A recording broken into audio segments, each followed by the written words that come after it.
Здравейте! Днес темата ще е Slipknot. Както виждате, аз съм голям фен на Slipknot.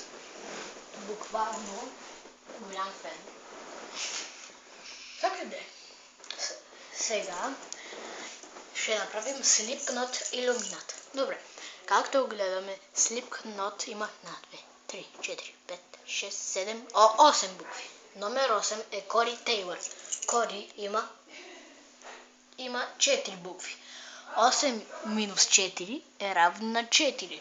Номер 4 в Slipknot е Джеймс Рут. Джеймс има 5 букви. 5 минус 4 е равно на 1. 1 е окото на илюминатите. 1 е окото на илюминатите.